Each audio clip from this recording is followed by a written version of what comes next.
मेरे प्यारे देशवासियों, सही अप्रोच से, सकारात्मक अप्रोच से हमेशा आपदा को अवसर में, विपत्ति को विकास में बदलने में बहुत मदद मिलती है। अभी हम कोरोना के समय भी देख रहे हैं कि कैसे हमारे देश के युवाओं, महिलाओं ने अपने टैलेंट और स्किल के दम पर कुछ नए प्रयोग शुरू किए हैं। बिहार में कई वुमेन सेल्फ हेल्प ग्रुप्स ने मधुबनी पेंटिंग वाले मास्क बनाना शुरू किया है और देखते ही देखते ये खूब पॉपुलर हो गए। ये मधुबनी मास्क एक तरह से अपनी परंपरा का प्रचार तो करते ही हैं, लोगों को स्वास्थ्य के साथ रोजगारी भी दे रहे हैं। आप जानते ही हैं, नॉर्थ ईस्ट में बैम्बू यानी बांस कितनी बड़ी मात्रा में होता है। अब इसी बांस से त्रिपुरा, मणिपुर, असम के कारीगरों ने हाई क्वालिटी की पानी की बोतल और टिफिन बॉक्स बनाना शुरू किया है बाम्बू से।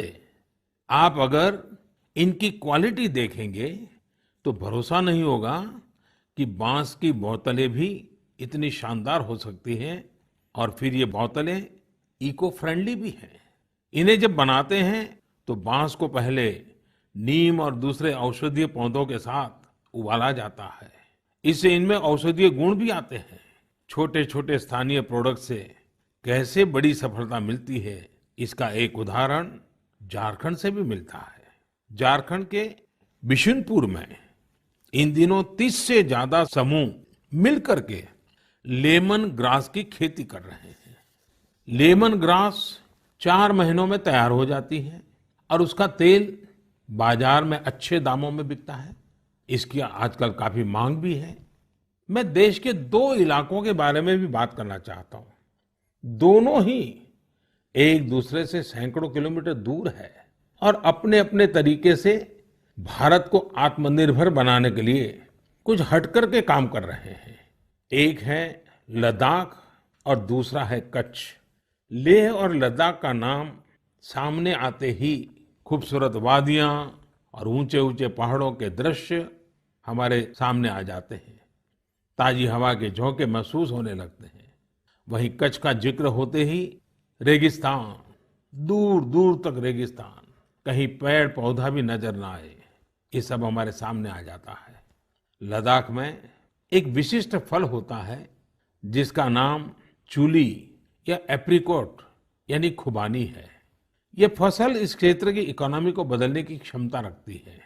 परंतु अफसोस की बात यह है कि सप्लाई चेन, मौसम की मार जैसी अनेक चुनौतियों से ये जूझता रहता है। इसकी कम से कम बर्बादी हो, इसके लिए आजकल एक नए इनोवेशन का इस्तेमाल शुरू हुआ है। एक ड्यूअल सिस्टम है जिसका नाम है solar apricot dryer and space heater. ये खुबानी और दूसरे अन्य फलों एवं सब्जियों को जरूरत के अनुसार सूखा सकता है और वो भी हाइजीनिक तरीके से। पहले जब खुबानी को खेतों के पास सुखाते थे तो इससे बर्बादी तो होती ही थी, साथ ही धूल और बारिश के पानी की वजह से फलों की क्वालिटी भी प्रभावित होती थी।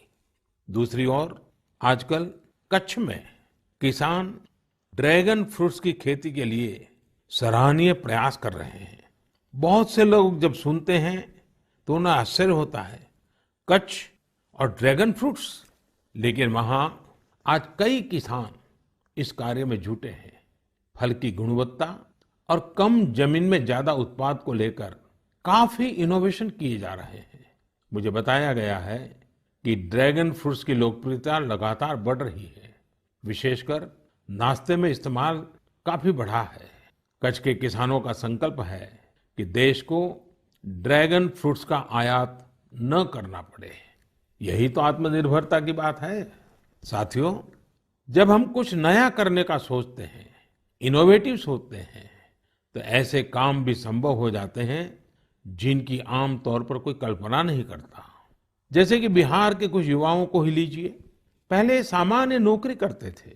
एक दिन उन्होंने तय किया कि वो मोती यानी पल्स की खेती करेंगे। उनके क्षेत्र में लोगों को इस बारे में बहुत पता नहीं था, लेकिन इन लोगों ने पहले सारी जानकारी जुटाई, जयपुर और भुवनेश्वर जाकर ट्रेनिंग ली और अपने गांव में ही मोती की खेती शुरू कर दी। आज ये स्वयं तो इससे काफी कमाई कर ही रहे हैं। उन्होंने मुजफ्फरपुर, बेगूसराय और पटना में अन्य राज्यों से लौटे प्रवासी मजदूरों को इसकी ट्रेनिंग देनी भी शुरू कर दी है। कितने ही लोगों के लिए इससे आत्मनिर्भरता के रास्ते खुल गए हैं।